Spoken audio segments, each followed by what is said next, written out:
Apakah Anda memiliki rekening di bank yang tak pernah digunakan untuk bertransaksi dalam jangka waktu lama?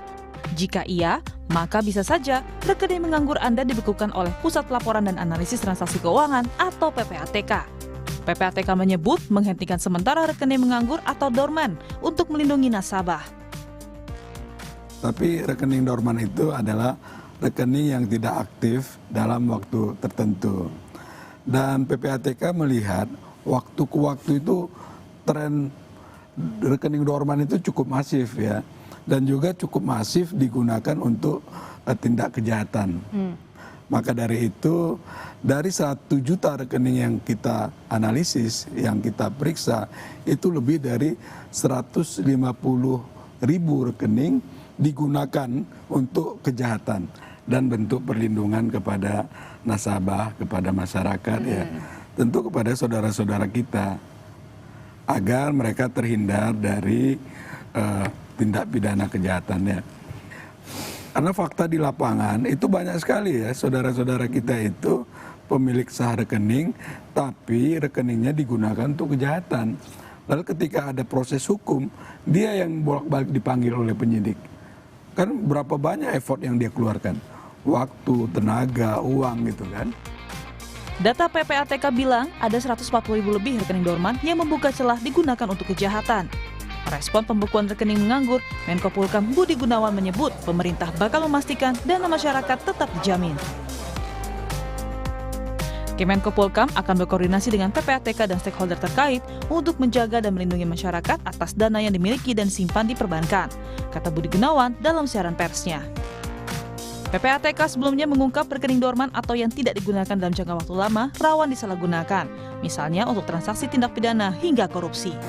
Namun di sisi lain, masyarakat juga perlu mendapat penjelasan lebih utuh soal pembekuan rekening mereka yang tak aktif, agar hak masyarakat untuk mengelola rekening banknya sendiri tidak tercederai.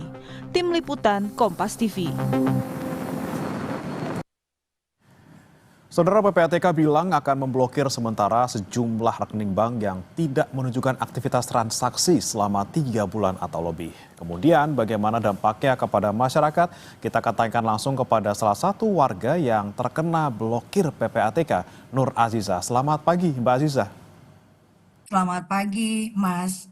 Ya, Mbak Aziza, boleh diceritakan nggak Mbak, ini kira-kira waktu itu kapan kemudian Mbak Aziza tahu rekeningnya diblokir, kemudian ini dari mana taunya Mbak? Ya, saya sebagai nasabah salah satu bank, terus pada hari Rabu, tepatnya tanggal 16 Juli, jam setengah 12 siang tuh saya dapat transferan BSU tahap 4. Nah, sorenya jam 5-an gitu, malah dapat email dari akun nama banknya, lalu newsletter yang memberitahukan kalau rekening saya itu telah dilakukan penghentian sementara. Di email itu tuh di bawah surat pemberitahuan itu tuh bahkan disertakan form bisa klik di sini. Nah, menurut saya kok jadi kayak nggak sejalan ya antara kebijakan dan implementasinya. Pertama karena meski sudah mendapat pemberitahuan telah dilakukan penghentian sementara, tapi faktanya rekening saya masih bisa digunakan sampai saat ini. Semalam saat dihubungi tim Kompas TV, bahkan saya memastikan lagi nih apakah masih bisa melakukan cek saldo lewat mobile banking, dan ternyata masih bisa.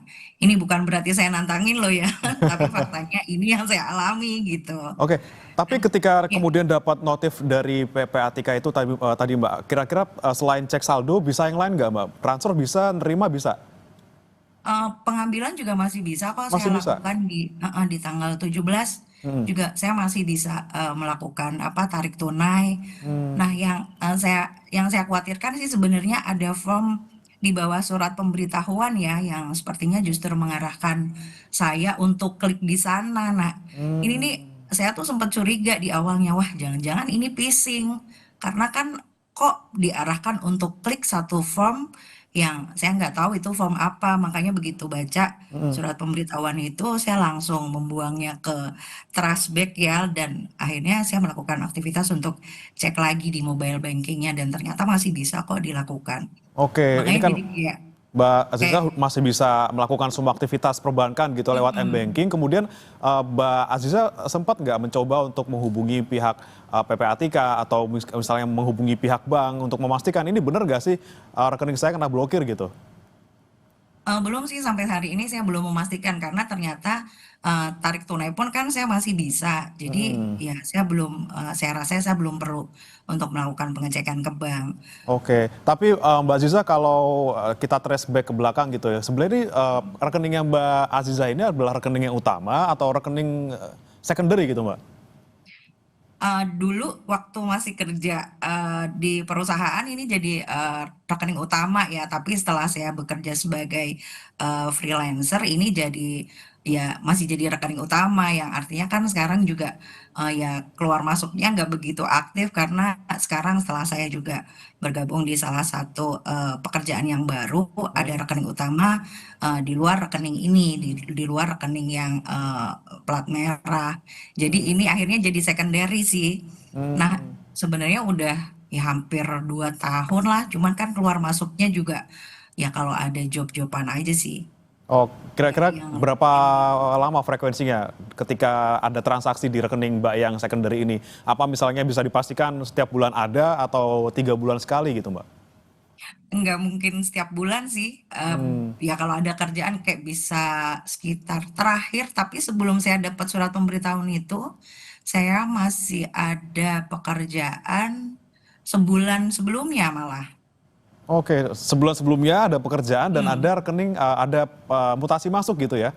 Betul, betul. Ada mutasi masuk ke rekening saya. Oke, tapi pernah nggak Mbak Aziza rekening itu kemudian tidak ada aktivitas sama sekali di jangka waktu lebih dari 3 bulan? Ada, pernah. Itu dan ini sebelum Iya. ada pengumuman ataupun kebijakan soal pembekuan rekening ini ya Mbak ya? Mm-mm. Sebelum adanya ini justru sempat sih 3 bulanan nggak aktif gitu. Terus terakhir itu ya yang sebulan sebelum ada pemberitahuan. Itu Oke. terakhir ada rekening, ada mutasi masuk, terus ditambah pas di hari yang samanya ada BSU juga masuk. Jadi kan ada dua apa transaksi masuk di kurun kurang lebih dari 1 bulan. Oke, nah ini Mbak Aziza kan sebenarnya kalau untuk sehari-harinya tidak terdampak dengan adanya notifikasi tadi yang sebenarnya rekening Anda tidak diblokir gitu ya karena masih bisa transaksi. Tapi Mbak Aziza rencana mau melakukan sesuatu nggak? Misalnya tadi yang saya bilang sebelumnya akan datang ke bank atau mungkin menghubungi pihak PPATK ataupun mungkin mengirimkan email gitu ya terkait dengan ini sebenarnya lagi-lagi rekening saya tuh kenapa sih? Apakah nggak khawatir Mbak kalau kemudian sudah ada notifikasi ini kemungkinan beneran keblokir gitu? Hmm, Mungkin ya yang nanti bisa saya lakukan, mungkin saya akan coba cek dulu ya ke bank ya, apakah benar-benar rekening ini sudah terblokir. Nah, Hmm. tapi yang saya mau tanyakan sebenarnya yang apa kebijakan ini tuh yang menggelisahkan buat ibu mertua ya. Jadi kan Hmm. karena orang sudah tua, lalu begitu mendapat kabar seperti ini kan jadi dia bingung sementara rekening dia tuh aktivitasnya ya hanya mutasi dari transferan anak-anaknya gitu kan. Hmm. Transaksinya justru ya masuk dari anak-anaknya yang juga nggak tentu setiap bulan sekali. Nah, apakah ini juga akan terblokir juga? Ya nanti mungkin sih bisa dilakukan pengecekan ke bank juga sih. Oke, terakhir Mbak Ziza, mungkin menurut Anda seperti apa nih ketika Anda mendengar adanya kebijakan ini dan Anda menerima notifikasi, menurut Anda seperti apa kebijakan pemerintah ini dan harapan ke depannya seperti apa Mbak? Iya, kalau menurut saya sih jadi kayak nggak sejalan aja sih antara kebijakan dan implementasinya. Pertama karena di surat pemberitahuan kan dikatakan sudah telah dilakukan penghentian sementara. Tapi faktanya rekening itu juga masih bisa saya gunakan kan sampai saat ini. Lalu yang kedua, adanya form yang apa nempel di bawah surat pemberitahuan itu buat ini justru berbahaya sih kalau menurut saya karena lagi-lagi Hmm. kan itu justru mengarahkan orang untuk mengklik yang jangan-jangan itu adalah phishing ya yang jangan-jangan kalau diklik jadi semakin membahayakan si pemilik rekening.